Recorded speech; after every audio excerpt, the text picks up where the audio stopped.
The first words of the chapter tell us how long the captivity of the ark continued. It was in the country of the Philistines 7 months. In the field of the Philistines, so it is in the original, from which some gather that, having tried it in all their cities, and found it a plague to the inhabitants of each, at length they sent it into the open fields, upon which mice sprang up out of the ground in great multitudes, and destroyed the corn which was now nearly ripe and marred the land. With that judgment they were plagued, and yet it is not mentioned in the foregoing chapter, so God let them know that wherever they carried the ark, so long as they carried it captive, they should find it a curse to them. Cursed shalt thou be in the city, and cursed in the field. But, most take it to signify, as we render it, the country of the Philistines. 7 months Israel was punished with the absence of the ark, that special token of God's presence. How bare did the tabernacle look without it! How was the holy city now a desolation, and the holy land a wilderness! A melancholy time no doubt it was to the good people among them, particularly to Samuel, but they had this to comfort themselves with, as we have in the like distress when we are deprived of the comfort of public ordinances, that, wherever the ark is, the Lord is in his holy temple, the Lord's throne is in heaven, and by faith and prayer we may have access with boldness to him there. We may have God nigh unto us when the ark is at a distance. 7 months the Philistines were punished with the presence of the ark, so long it was a plague to them, because they would not send it home sooner. Note, sinners lengthen out their own miseries by obstinately refusing to part with their sins. Egypt's plagues would have been fewer than 10 if Pharaoh's heart had not been hardened not to let the people go. But at length it is determined that the ark must be sent back. There is no remedy, they are undone if they detain it. The priests and the diviners are consulted about it. They were supposed to be best acquainted both with the rules of wisdom and with the rites of worship and atonement. And the Israelites being their neighbors, and famed above all people for the institutions of their religion, they had no doubt the curiosity to acquaint themselves with their laws and usages, and therefore it was proper to ask them, "What shall we do to the ark of Jehovah?" All nations have had a regard to their priests, as the men whose lips keep knowledge. Had the Philistines diviners? We have divines, of whom we should inquire wherewith we shall come before the Lord and bow ourselves before the Most High God. They give their advice very fully, and seem to be very unanimous in it. It was a wonder they did not, as friends to their country, give it, ex officio officially, before they were asked. They urge it upon them that it was absolutely necessary to send the ark back, from the example of Pharaoh and the Egyptians. Some, it may be, were loath to yield, and were willing to try it out with the ark a while longer, and to them they apply themselves, "Wherefore do you harden your hearts, as the Egyptians and Pharaoh did?"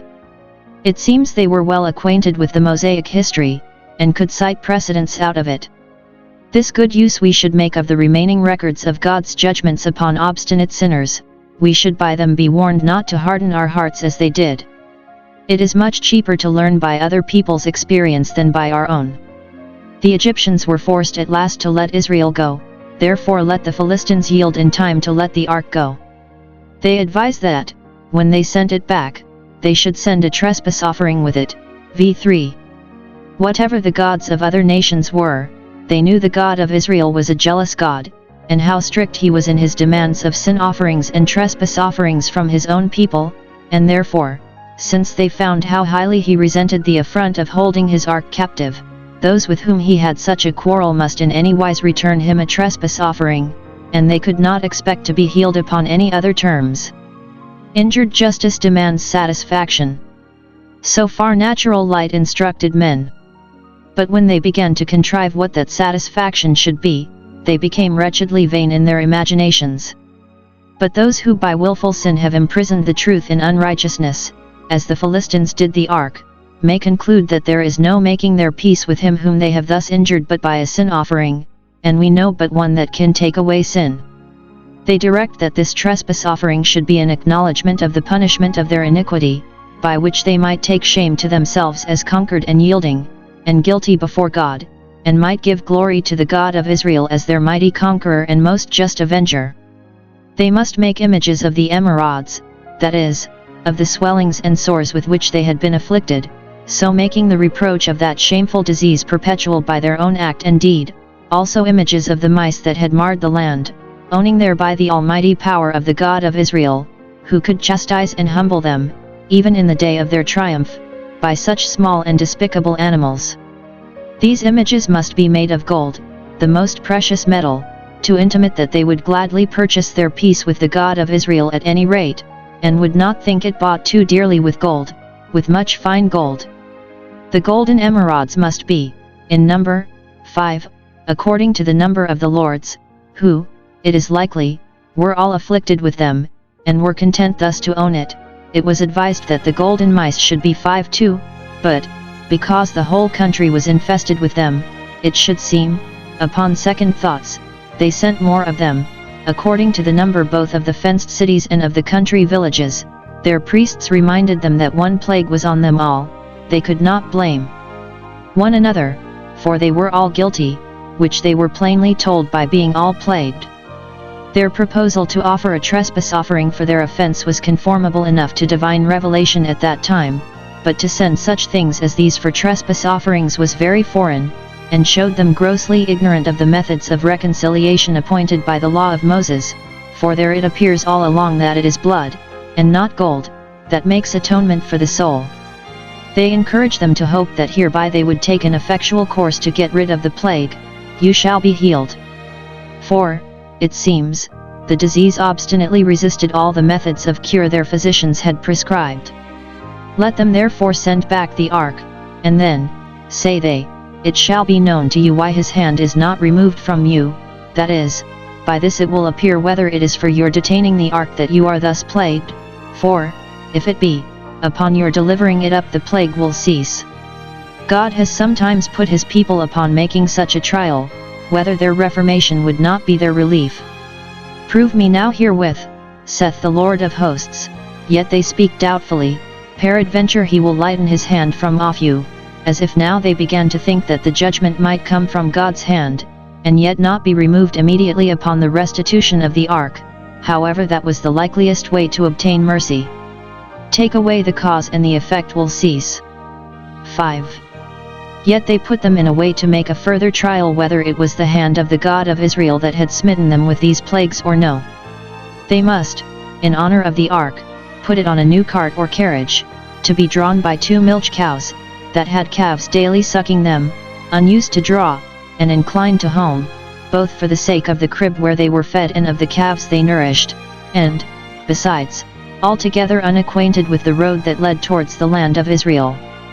They must have no one to lead or drive them, but must take their own way, which, in all reason, one might expect, would be home again, and yet, unless the God of Israel, after all the other miracles he has wrought, will work one more, and by an invisible power lead these cows, contrary to their natural instinct and inclination, to the land of Israel, and particularly to Beth Shemesh, they will retract their former opinion, and will believe it was not the hand of God that smote them, but it was a chance that happened to them. v. 8:9. Thus did God suffer himself to be tempted and prescribed to, after he had been otherwise affronted, by these uncircumcised Philistines. Would they have been content that the honor of Dagon, their God, should be put upon such an issue as this? See how willing bad men are to shift off their convictions of the hand of God upon them, and to believe, when they are in trouble, that it is a chance that happens to them, and, if so, the rod has no voice which they are concerned to hear or heed. How the Philistines dismissed the ark! They were made as glad to part with it as ever they had been to take it. As God had fetched Israel out of the house of bondage, so now he fetched the ark out of its captivity, in such a manner as that Egypt was glad when they departed. PS 105:38. 1. They received no money or price for the ransom of it, as they hoped to do, even beyond a king's ransom. Thus it is prophesied of Cyrus, he shall let go my captives, not for price nor reward. Nay, they gave jewels of gold, as the Egyptians did to the Israelites, to be rid of it. Thus the ark that was carried into the land of the Philistines, a trophy of their victory, carried back with it trophies of its own, and lasting monuments of the disgrace of the Philistines. Note, God will be no loser in his glory, at last, by the successes of the church's enemies against his ark, but will get himself honor from those that seek to do dishonor to him. How the kind brought it to the land of Israel. They took the straight way to Beth Shemesh, the next city of the land of Israel, and a priest's city, and turned not aside. This was a wonderful instance of the power of God over the brute creatures, and, all things considered, no less than a miracle, that cattle unaccustomed to the yoke should draw so even, so orderly, and still go forward, that, without any driver, they should go from home, to which all tame creatures have a natural inclination, and from their own calves, to which they had a natural affection, that, without any director, they should go the straight road to Beth Shemesh, a city 8 or 10 miles off, never miss the way, never turn aside into the fields to feed themselves, nor turn back home to feed their calves. They went on lowing for their young ones, by which it appeared that they had not forgotten them, but that nature was sensible of the grievance of going from them. The power of the God of nature therefore appeared so much the greater, in overruling one of the strongest instincts of nature. These two kine, says Dr. Lightfoot, knew their owner, their great owner, whom Hophni and Phinehas knew not, to which I may add they brought home the ark to shame the stupidity of Israel, that made no attempt to fetch it home. God's providence is conversant about the motions even of brute creatures, and serves its own purposes by them. The lords of the Philistines, with a suitable retinue no doubt, went after them, wondering at the power of the God of Israel, and thus those who thought to triumph over the ark were made to go like menial servants after it. How it was welcome to the land of Israel! The men of Beth Shemesh were reaping their wheat harvest. They were going on with their worldly business, and were in no care about the ark, made no inquiries what had become of it. If they had, it is likely they might have had private intelligence beforehand of its coming, and might have gone to meet it, and conduct it into their own border. But they were as careless as the people that sealed their own houses and let God's house lie waste. Note, God will in his own time effect the deliverance of his church, not only though it be fought against by its enemies, but though it be neglected by its friends. Some observe that the returning ark found the men of Beth Shemesh, not idling or sporting in the streets of the city, but busy, reaping their corn in their fields, and well employed. Thus the tidings of the birth of Christ were brought to the shepherds when they were keeping their flock by night. The devil visits idle men with his temptations. God visits industrious men with his favors. The same invisible hand that directed the kine to the land of Israel brought them into the field of Joshua, and in that field they stood, some think for the owner's sake, on whom, being a very good man, they suppose God designed to put this honor. I rather think it was for the sake of the great stone in that field, which was convenient to put the ark upon, and which is spoken, when the reapers saw the ark, they rejoiced, their joy for that was greater than the joy of harvest, and therefore they left their work to bid it welcome. When the Lord turned again the captivity of his ark, they were like men that dream, then was their mouth filled with laughter. Though they had not zeal and courage enough to attempt the rescue or ransom of it, yet, when it did come, they bade it heartily welcome. Note, the return of the ark, and the revival of holy ordinances, after days of restraint and trouble, cannot but be matter of great joy to every faithful Israelite. They offered up the kine for a burnt offering, to the honor of God, and made use of the wood of the cart for fuel. Probably the Philistines intended these, when they sent them, to be a part of their trespass offering, to make atonement. However, the men of Beth Shemesh looked upon it as proper to make this use of them, because it was by no means fit that ever they should be put to any other use. Never shall that cart carry any common thing that has once carried that sacred symbol of the divine presence, and the kine had been under such an immediate guidance of heaven that God had, as it were, already laid claim to them. They were servants to him, and therefore must be sacrifices to him, and no doubt were accepted, though females, whereas, in strictness, every burnt offering was to be a male. 3. They deposited the ark, with the chest of jewels that the Philistines presented, upon the great stone in the open field, a cold lodging for the ark of the Lord, and a very mean one, yet better so than in Dagon's temple, or in the hands of the Philistines. It is desirable to see the ark in its habitation in all the circumstances of solemnity and splendor, but better have it upon a great stone, and in the fields of the wood, than be without it. The intrinsic grandeur of instituted ordinances ought not to be diminished in our eyes by the meanness and poverty of the place where they are administered. As the burning of the cart and cows that brought home the ark might be construed to signify their hopes that it should never be carried away again out of the land of Israel, so the setting of it upon a great stone might signify their hopes that it should be established again upon a firm foundation. The church is built upon a rock. They offered the sacrifices of thanksgiving to God, some think upon the great stone, more probably upon an altar of earth made for the purpose, v. 15. And, the case being extraordinary, the law for offering at the altar in the court of the tabernacle was dispensed with, and the more easily because Shiloh was now dismantled, God himself had forsaken it, and the ark, which was its chief glory, they had with them here. Beth Shemesh, though it lay within the lot of the tribe of Dan, yet belonged to Judah, so that this accidental bringing of the ark hither was an indication of its designed settlement there, in process of time, for, when God refused the tabernacle of Joseph, he chose the tribe of Judah. It was one of those cities which were assigned out of the lot of Judah to the sons of Aaron. Whither should the ark go but to a priest's city?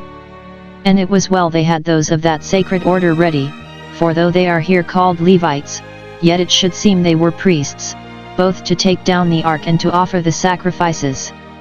The lords of the Philistines returned to Ekron, much affected, we may suppose, with what they had seen of the glory of God and the zeal of the Israelites, and yet not reclaimed from the worship of Dagon, for how seldom has a nation changed its gods, though they were no gods. Though they cannot but think the God of Israel glorious in holiness and fearful in praises, yet they are resolved they will think Baal-zebub, the god of Ekron, at least as good as he, and to him they will cleave because he is theirs. Notice is taken of the continuance of the great stone in the same place, there it is unto this day, because it remained a lasting memorial of this great event, and served to support the traditional history by which it was transmitted to posterity. The fathers would say to the children, "This is the stone upon which the ark of God was set when it came out of the Philistines' hands, a thing never to be forgotten." The sin of the men of Beth Shemesh, they looked into the ark of the Lord. Every Israelite had heard great talk of the ark, and had been possessed with a profound veneration for it, but they had been told that it was lodged within a veil, and even the high priest himself might not look upon it but once a year, and then through a cloud of incense. Perhaps this made many say, as we are apt to covet that which is forbidden, what a great deal they would give for a sight of it. Some of these Beth Shemites, we may suppose, for that reason, rejoiced to see the ark more than for the sake of the public. Yet this did not content them, they might see it, but they would go further, they would take off the covering, which it is likely was nailed or screwed on, and look into it, under pretense of seeing whether the Philistines had not taken the 2 tables out of it or some way damaged them, but really to gratify a sinful curiosity of their own, which intruded into those things that God had thought fit to conceal from them. Note, it is a great affront to God for vain men to pry into and meddle with the secret things which belong not to them. We were all ruined by an ambition of forbidden knowledge. That which made this looking into the ark a great sin was that it proceeded from a very low and mean opinion of the ark. The familiarity they had with it upon this occasion bred contempt and irreverence. Perhaps they presumed upon their being priests, but the dignity of the ministerial office will be so far from excusing that it will aggravate a careless and irreverent treatment of holy things. They should, by their example, have taught others to keep their distance and look upon the ark with a holy awe. Perhaps they presumed upon the kind entertainment they had given the ark, and the sacrifices they had now offered to welcome it home with, for which they thought the ark was indebted to them, and they might be allowed to repay themselves with the satisfaction of looking into it. But let no man think that his service done for God will justify him in any instance of disrespect or irreverence towards the things of God. Or it may be they presumed upon the present mean circumstances the ark was in, newly come out of captivity, and unsettled, now that it stood upon a cold stone, they thought they might make free with it, they should never have such another opportunity of being familiar with it. It is an offense to God if we think meanly of his ordinances because of the meanness of the manner of their administration. Had they looked with an understanding eye upon the ark, and not judged purely by outward appearance, they would have thought that the ark never shone with greater majesty than it did not. It had triumphed over the Philistines, and come out of its house of bondage, like Christ out of the grave, by its own power. Had they considered this, they would not have looked into it thus, as a common chest. Their punishment for this sin, he smote the men of Beth Shemesh, many of them, with a great slaughter. How jealous is God for the honor of his ark! He will not suffer it to be profaned. Be not deceived, God is not mocked. Those that will not fear his goodness, and reverently use the tokens of his grace, shall be made to feel his justice, and sink under the tokens of his displeasure. Those that pry into what is forbidden, and come too near to holy fire, will find it is at their peril.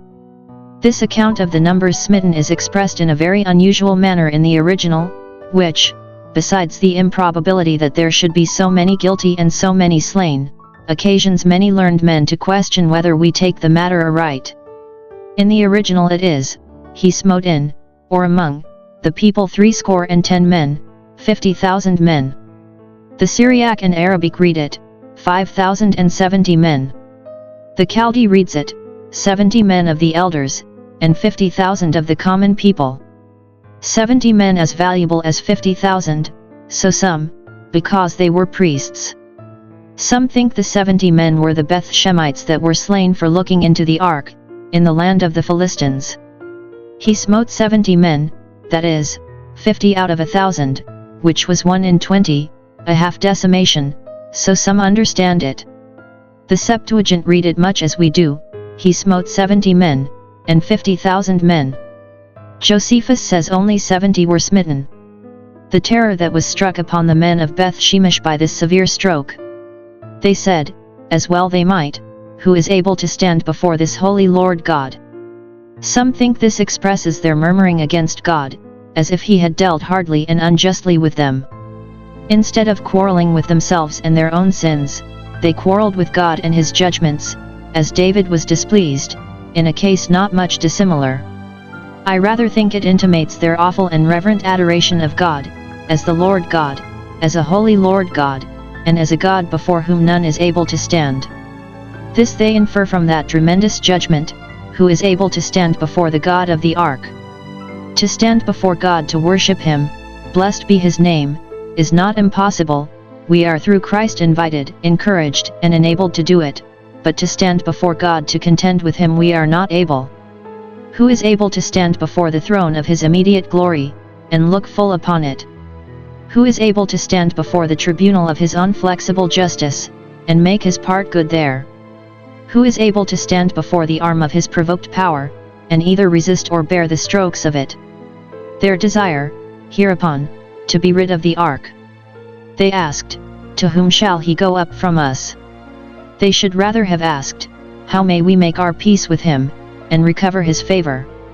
But they begin to be as weary of the ark as the Philistines had been, whereas, if they had treated it with due reverence, who knows but it might have taken up its residence among them, and they had all been blessed for the ark's sake? But thus, when the word of God works with terror on sinners' consciences, they, instead of taking the blame and shame to themselves, quarrel with the word, and put it from them. They sent messengers to the elders of Kirjath-jearim, a strong city further up in the country, and begged of them to come and fetch the ark up thither. They durst not touch it to bring it thither themselves, but stood aloof from it as a dangerous thing. Thus do foolish men run from one extreme to the other, from presumptuous boldness to slavish shyness. Kirjath-jearim, that is, the city of woods, belonged to Judah. It lay in the way from Beth Shemesh to Shiloh, so that when they sent to them to fetch it, we may suppose, they intended that the elders of Shiloh should fetch it thence, but God intended otherwise. Thus was it sent from town to town, and no care taken of it by the public, a sign that there was no king in Israel.